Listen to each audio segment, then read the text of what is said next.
ब्रह्म से शिव बाबा पधारे, बोलते ध्वनियों।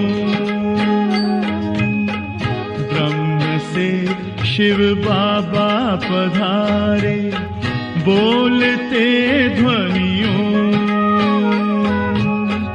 ब्रह्म मुख से मधुर वाणी, बोलते ध्वनियों। ब्रह्म से शिव बाबा पधारे,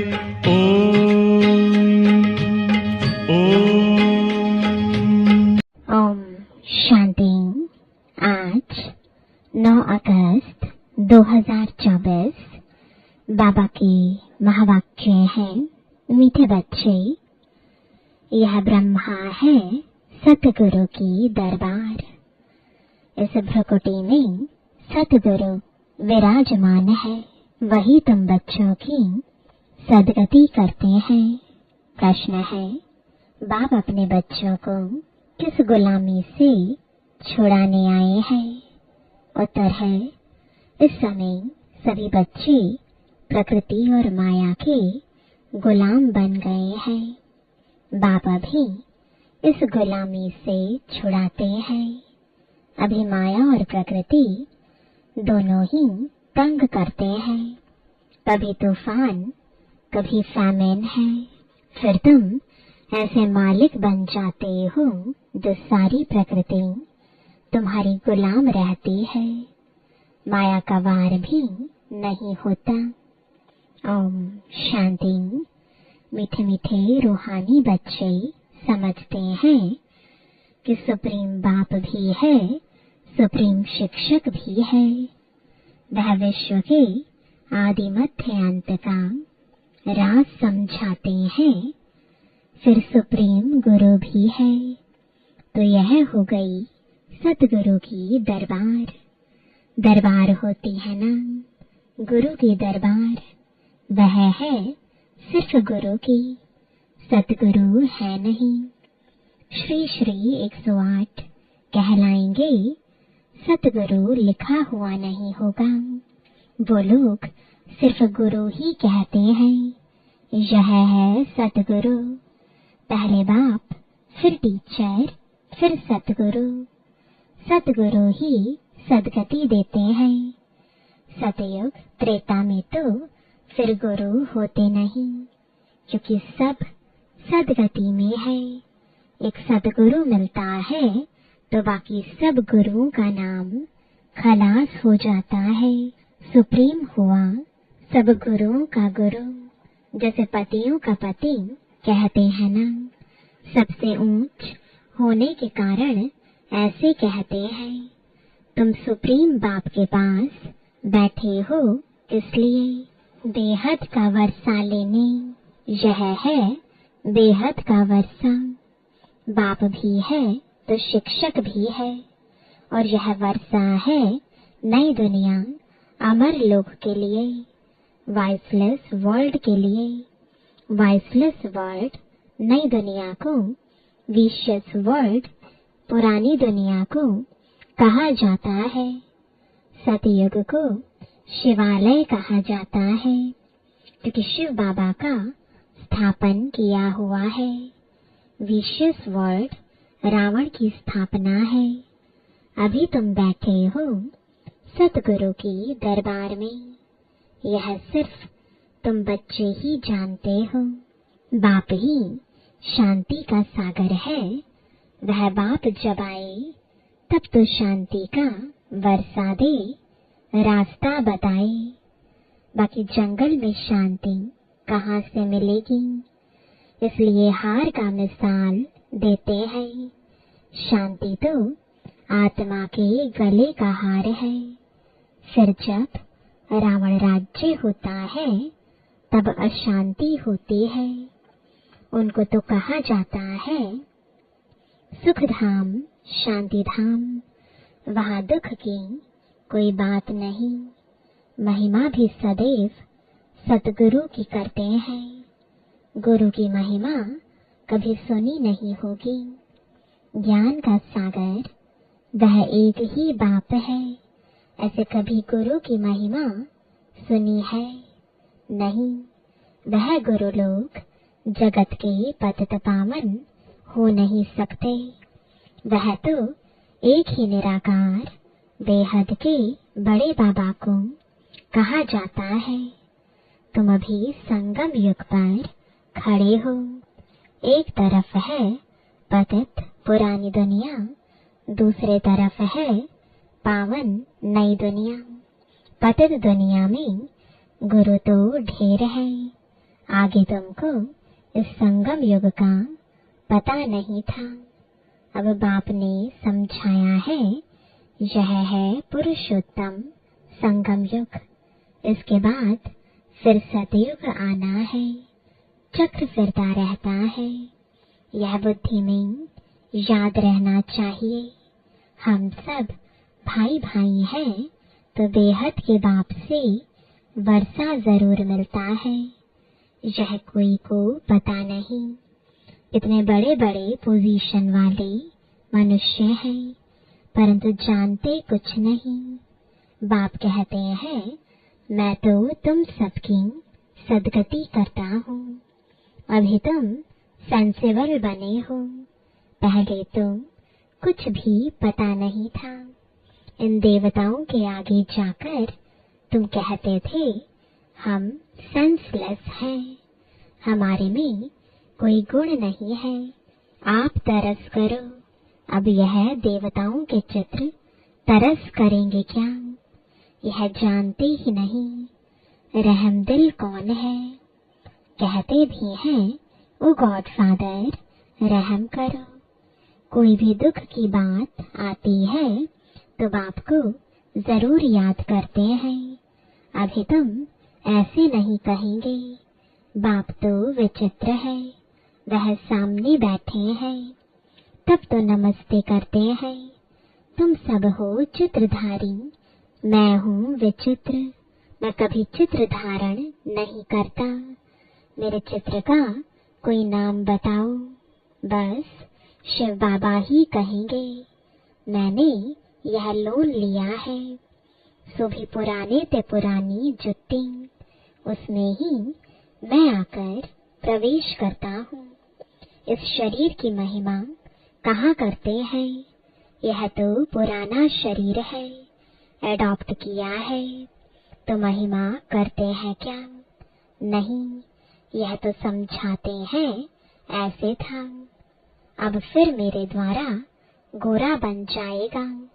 अब बाप कहते हैं, मैं जो सुनाता हूँ उस पर जज करो।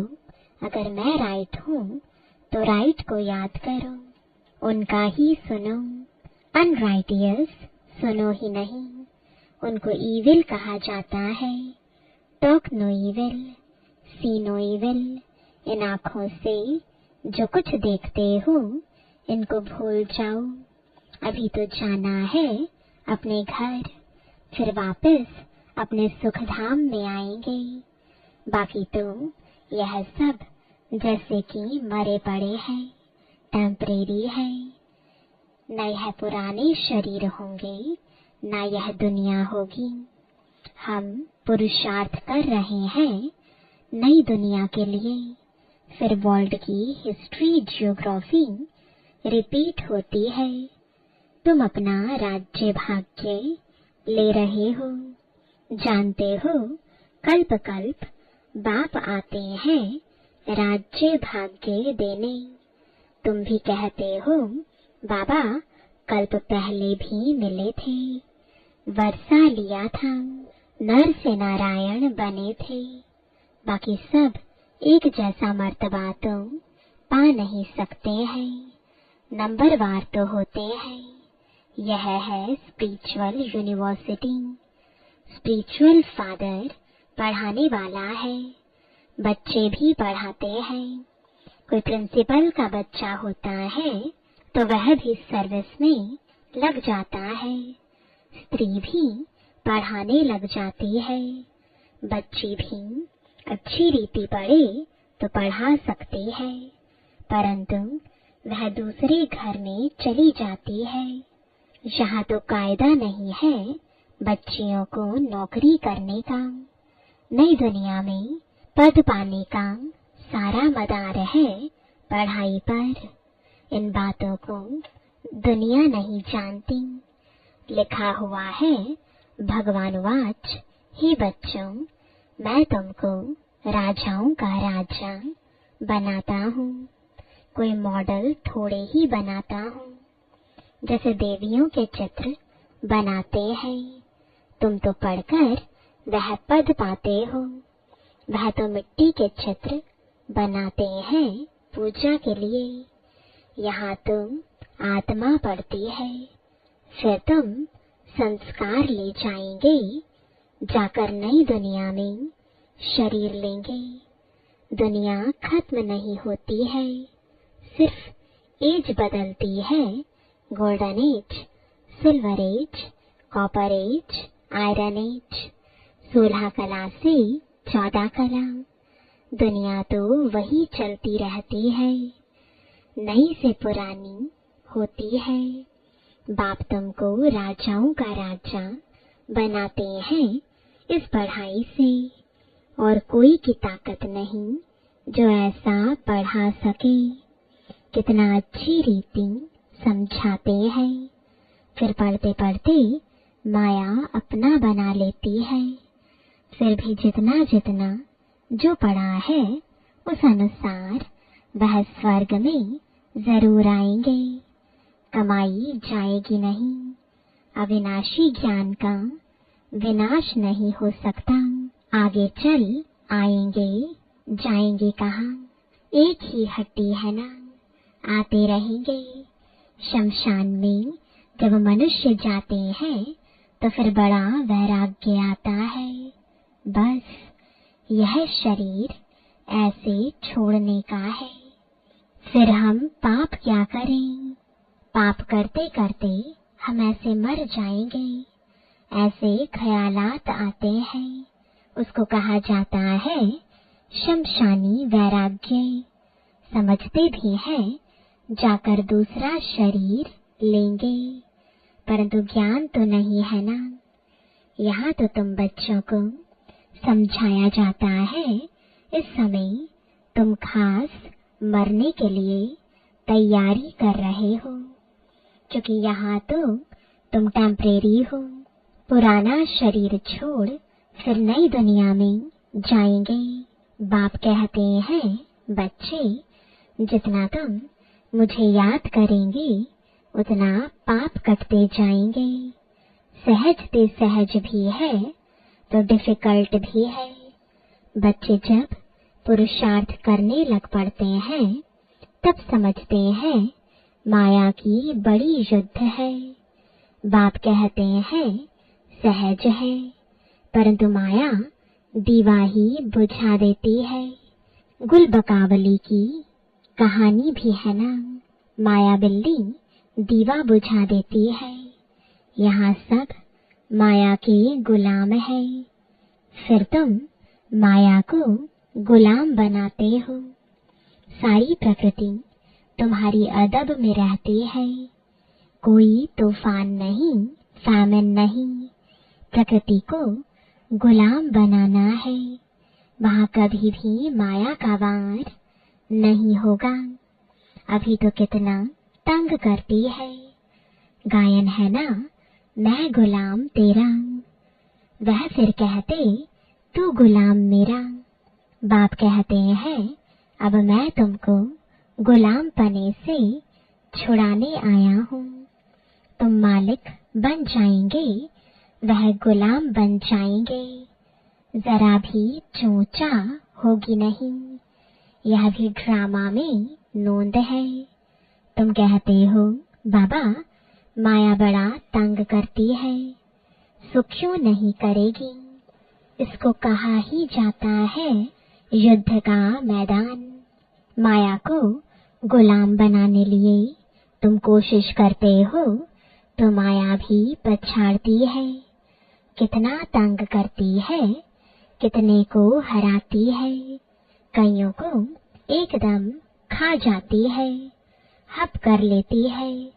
भल स्वर्ग का मालिक बनते हैं, परंतु माया तो खाती रहती है। उनके जैसे पेट में पड़े हैं, सिर्फ पुछड़ी निकली है, बाकी सारा उनके अंदर है, जिसको दुबन यानी दलदल भी कहते हैं। कितने बच्चे दुबन में पड़े हुए हैं, जरा भी याद नहीं कर सकते हैं। जैसे कछुए का भ्रमरी का मिसाल है, ऐसे तुम भी कीड़ों को भू भू कर क्या से क्या बना सकते हो। एकदम स्वर्ग का परिजादा। सन्यासी भल भ्रमरी का मिसाल देते हैं, परंतु वह कोई भू भू कर बदलते थोड़े ही है, बदली होती है संगम पर। अभी यह है संगम युग। तुम शूद्र से ब्राह्मण बने हो, तो जो विकारी मनुष्य हैं उन्हों को तुम ले आते हो। कीड़ों में भी कोई भ्रमरी बन जाते हैं, कोई सड़ जाते हैं, तो कोई फिर अधूरे रह जाते हैं। बाबा ने यह बहुत देखे हैं। यहाँ भी कोई अच्छी रीति पढ़ते हैं, ज्ञान के पंख जम जाते हैं, कोई को आधा में ही माया पकड़ लेती है, तो कच्चे ही रह जाते हैं। तो यह मिसाल भी अभी के है। वंडर है ना, भ्रमरी कीड़े को ले आकर आप समान बनाए। यह एक ही है जो आप समान बनाते हैं, दूसरा सर्प का मिसाल देते हैं। सतयुग में बस एक खाल छोड़ दूसरी ले लेते हैं, झट साक्षात्कार होता है। अब शरीर छोड़ने वाले हैं, आत्मा निकल दूसरे गर्भ महल में बैठती है। यह भी एक मिसाल देते हैं। गर्भ महल में बैठा था, उनको बाहर निकलने दिल नहीं होती थी, फिर भी बाहर आना तो है ही जरूर। अभी तुम बच्चे हो संगम युग पर, ज्ञान से ऐसे पुरुषोत्तम बनते हो। भक्ति तो जन्म जन्मांतर की, तो जिन्होंने जास्ती भक्ति की है वही आकर नंबरवार पुरुषार्थ अनुसार पद पाएंगे। अभी तुम्हारी बुद्धि में सारा ज्ञान है, बाकी शास्त्रों का ज्ञान कोई ज्ञान नहीं है, वह तो है भक्ति। उनसे कोई सदगति नहीं होती है। सदगति माना वापस घर जाना। घर में कोई जाता नहीं। बाप खुद कहते हैं, मेरे साथ कोई मिलता नहीं। पढ़ाने वाला, साथ ले जाने वाला भी चाहिए ना। बाप को कितना ख्याल रहता है। 5000 वर्ष में बाप एक ही बार आकर पढ़ाते हैं। तुम घड़ी घड़ी भूल जाते हो कि हम आत्मा है। यह एकदम पक्का कर लो। हम आत्माओं को बाप पढ़ाने आए हैं। इसको कहा जाता है स्पिरिचुअल नॉलेज। सुप्रीम रूह हम रूहों को नॉलेज देते हैं। संस्कार भी आत्मा में रहते हैं। शरीर तो खत्म हो जाता है, आत्मा अविनाशी है। तो यह ब्रह्मा की भ्रुकुटी है, सतगुरु की दरबार। यह इस आत्मा की भी दरबार है। फिर सतगुरु ने भी आकर इनमें प्रवेश किया है। इसको रथ भी कहते हैं, दरबार भी कहते हैं। तुम बच्चे स्वर्ग के गेट खोल रहे हो श्रीमत पर। जितना अच्छी रीति पढ़ेंगे उतना सतयुग में ऊंच पद पाएंगे तो पढ़ना चाहिए। टीचर के बच्चे तो बहुत होशियार होते हैं, परंतु कहते हैं ना, घर की गंगा का रिगार्ड नहीं। बाबा का देखा हुआ है, सारे शहर का कचरा गंगा में पड़ता है, फिर उनको पतित पावनी कहेंगे। मनुष्यों की बुद्धि देखो कैसी हो गई है। देवियों को सजाकर पूजा आदि कर फिर डुबो देते हैं। कई तो उस पर पांव रखकर भी डुबोते हैं। बंगाल में पहले रिवाज था, किसी का प्राण निकलने पर होता था तो उनको झट गंगा पर ले जाते थे। वहां पानी में डाल हरि बोल कर मुख में पानी डालते रहते थे, ऐसे प्राण निकाल देते थे। वंडर है ना, अभी तुम बच्चों की बुद्धि में चढ़ाई उतराई का पूरा ज्ञान है, नंबरवार पुरुषार्थ अनुसार। अच्छा, मीठे मीठे सिकिलदे बच्चों प्रति माता पिता बाप दादा का याद प्यार और गुड मॉर्निंग। रूहानी बाप की रूहानी बच्चों को नमस्ते। रूहानी बच्चों की रूहानी बाप दादा को गुड मॉर्निंग और नमस्ते। धारणा के लिए मुख्य सार है, पहला, बाप जो सुनाते हैं वही सुनना है और जज करना है कि राइट क्या है। राइट को ही याद करना है, अनराइटियस बात को न सुनना है, न बोलना है, न देखना है। दूसरा, पढ़ाई अच्छी रीति पढ़कर अपने को राजाओं का राजा बनाना है। इस पुराने शरीर और पुरानी दुनिया में अपने को टेम्परेरी समझना है। वरदान है, एकाग्रता की शक्ति से परवश स्थिति को परिवर्तन करने वाले अधिकारी आत्मा भव। ब्राह्मण अर्थात अधिकारी आत्मा कभी किसी के परवश नहीं हो सकती।